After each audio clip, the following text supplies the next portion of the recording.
Hello friends. सबसे पहले मैं आपको देवउठनी एकादशी की शुभकामनाएं देती हूँ।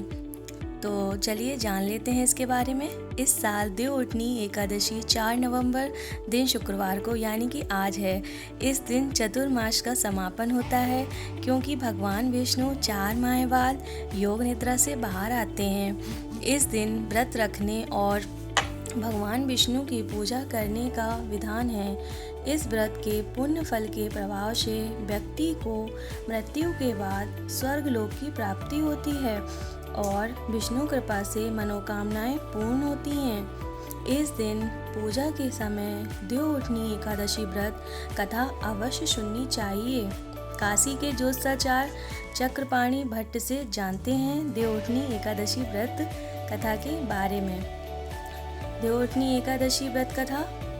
पौराणिक कथा के अनुसार एक राज्य में सभी लोग एकादशी व्रत रखते थे। उस दिन नगर के किसी भी व्यक्ति या पशु पक्षी को अन्न का एक दाना भी नहीं दिया जाता था।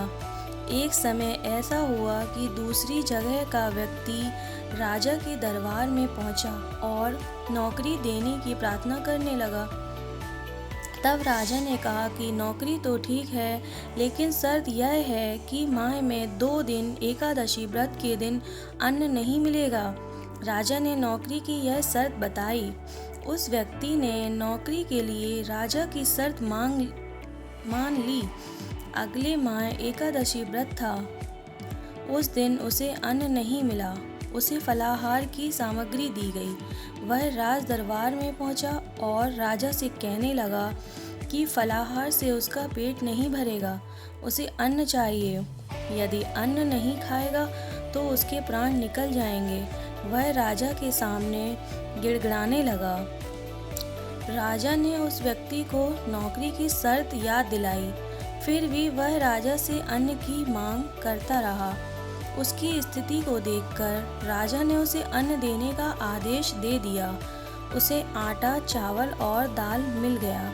वह नदी के तट पर पहुंचा और सबसे पहले स्नान किया, फिर भोजन तैयार करने लगा।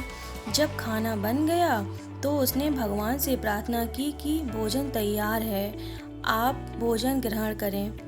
उसकी प्रार्थना सुनकर भगवान विष्णु अपने चतुर्भुज स्वरूप में पीले वस्त्र धारण किए हुए प्रकट हुए। उसने प्रभु के लिए भोजन परोसा।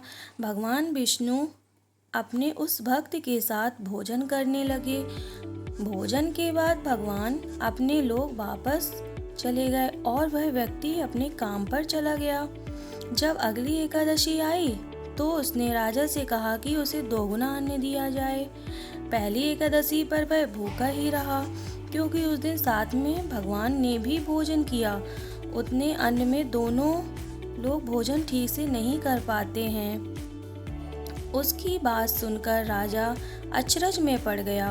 राजा ने कहा कि तुम्हारी बात पर विश्वास नहीं है कि तुम्हारे साथ भगवान भोजन करते हैं।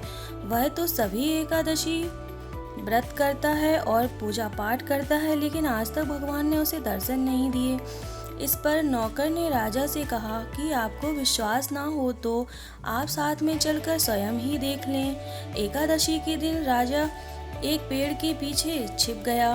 नौकर ने हमेशा की तरह नदी में स्नान किया और भोजन तैयार कर लिया।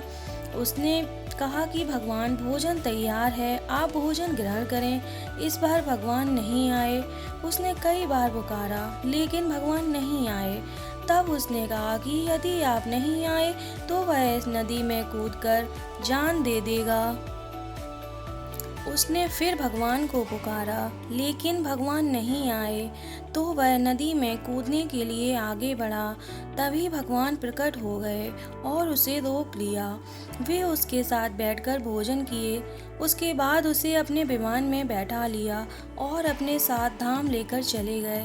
यह देखकर राजा को ज्ञान हुआ कि मन की शुद्धता के साथ ही व्रत और उपवास का फल मिलता है। उसके बाद से राजा भी पवित्र मन से व्रत और उपवास करने लगा। जीवन के अंत में उसे भी स्वर्ग की प्राप्ति हुई। तो बोलिए विष्णु भगवान की जय। भगवान विष्णु आप सभी पर अपनी कृपा बनाए रखें। अगर आपको मेरी वीडियो अच्छी लगी तो आप मेरी वीडियो को लाइक करिए, सब्सक्राइब करिए। मिलते हैं नेक्स्ट वीडियो में।